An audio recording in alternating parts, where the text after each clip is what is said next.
Tres golpes secos a la puerta de la cripta de los capuchinos en la iglesia de Nuestra Señora de los Ángeles en Viena. ¿Quién eres? Y responde el maestro de ceremonias. Soy Isabel, emperatriz de Austria y reina de Hungría. Y replica el padre capuchino. No te conozco. Una segunda vez, tres golpes secos. ¿Quién eres? Pregunta el padre capuchino. Soy Isabel, emperatriz de Austria. No te conozco, responde el padre capuchino. Y por tercera vez, tres golpes secos. ¿Quién eres?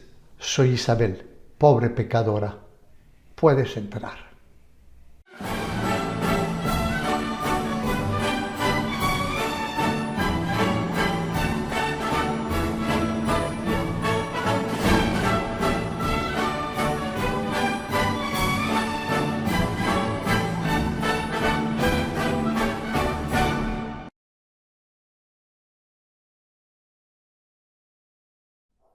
Isabel Amalia Eugenia, duquesa de Baviera, nació el día de Nochebuena del año 1837 y falleció en Ginebra el 10 de septiembre del año 1898.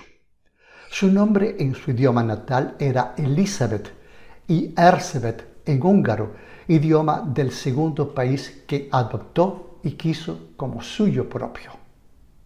Su historia muy edulcorada la hemos visto innumerables veces en las películas Sisi. Era prima hermano de Luis II de Baviera, de quien ya hablamos junto a su castillo de Neuschwanstein. La que sería llamada a ser uno de los personajes más carismáticos del siglo XIX, fue criada sobre bruces de caballos, entre hermosos paisajes de los Alpes bávaros y correteando como una marimacha. Su tía por parte de su madre era la archiduquesa Sofía de Baviera y madre de Francisco José I, emperador de Austria. Por lo tanto, también era prima hermana del emperador, quien quedó enamorado a primera vista de su hermosa prima de tan solo 16 primaveras. De su matrimonio nacieron Sofía Federica de Habsburgo-Lorena, que murió a los 2 años de tifus, lo que fue su primera tragedia personal. Gisela de Habsburgo-Lorena. El único varón y pretendiente al trono, Rodolfo de Habsburgo-Lorena y María Valeria de Habsburgo-Lorena. Sisi tenía una gran belleza física, una hermosa y larga cabellera de 2 metros de largo que requería 1 hora para peinar. Fue una rebelde sin causa y muy adelantada para su época. Fue abanderada de la esbeltez femenina, de las dietas, de los ejercicios de gimnasia para mantener un cuerpo sano y una cintura de avispa. Al final de su vida conservaba 50 centímetros de cintura a pesar de sus 4 embarazos. En sus aposentos personales, todos monacales, tenía equipos de gimnasia para mantenerse en forma. Adoraba a los animales, hablaba a la perfección alemán, inglés, francés, húngaro y griego, que aprendió especialmente para leer a los clásicos en su idioma original. Gustaba de la música gitana y de los espectáculos de circo. Cuando se realizó la coronación de Francisco José y de Elizabeth como reyes de Hungría en la Catedral de San Matías, en las alturas de Pest, ciudad que configura el Budapest de actual, junto con Buda, ya sí se sentía un gran amor por ese país. Hay que decir que la alegría de vivir, la joie de vivre, como se dice en francés, de los húngaros, su gastronomía, sus canciones, su melancólico, aunque difícil idioma, habían subyugado a esta indómita mujer. Quien la llevó de la mano para amar este idioma y este país y cultura fue su profesor húngaro Mixkal Falálka, y después el noble conde Gyula Andrássy, quien se comentó injustamente fue su amante y padre de su última hija, María Valeria, a quien la propia Sisi la llamaba mi hija húngara. Una vez pasada su primera juventud, prohibió ser fotografiada y al final de su vida se mostraba en público solo con un velo para que no se viera el comienzo de la vejez sobre su rostro.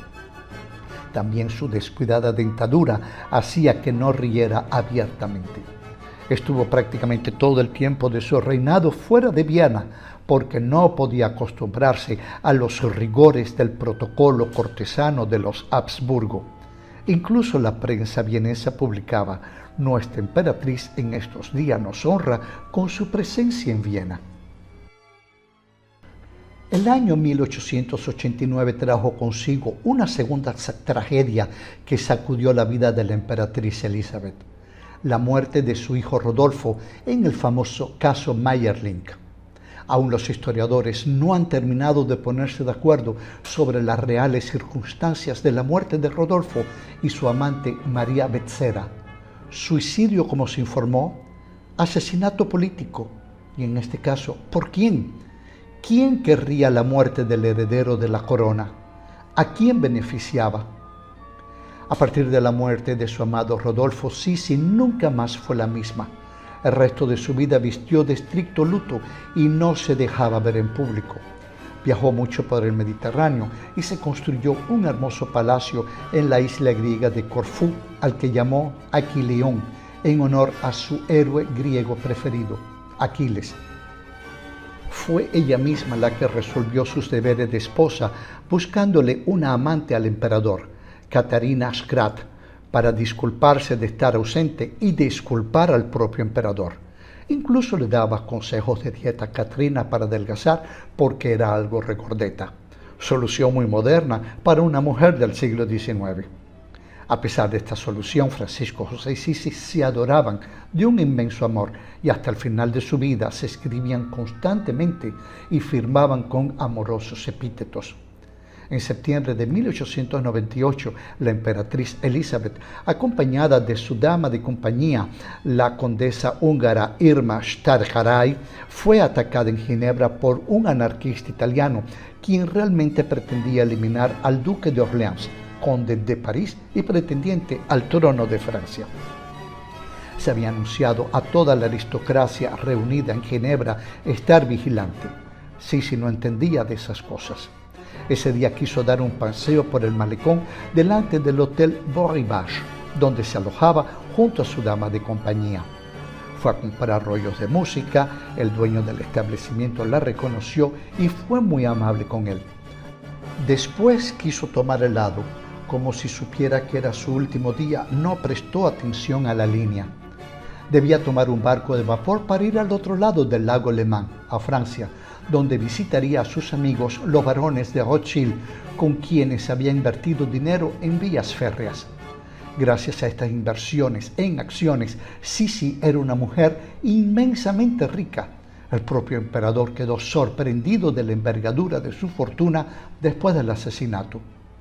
Solas, sin las policías que les había brindado el cantón de Ginebra, a los que había despedido, Sisi e Irma estaban retrasadas para tomar el barco de vapor que les atravesaría el lago hasta Francia.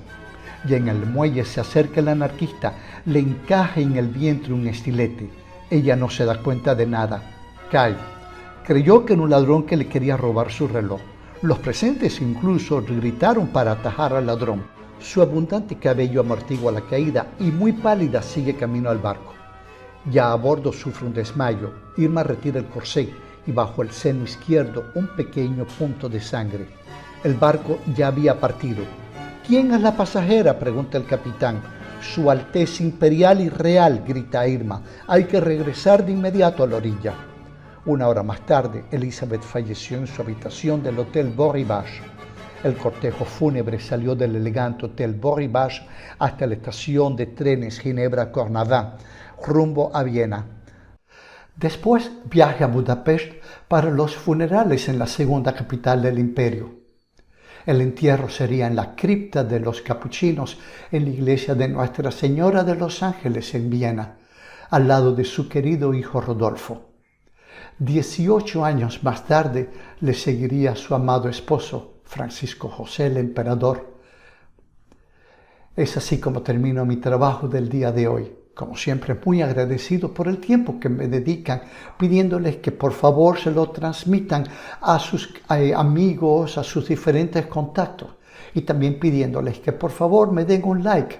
Esto no les cuesta nada y para mí es de gran importancia en la difusión de mi trabajo. Aquí les dejo con dos otros trabajos que de alguna forma están relacionados con el tema que les he presentado hoy. Y yo, como siempre, agradecido y con mucho cariño, me despido de ustedes con un hasta la próxima.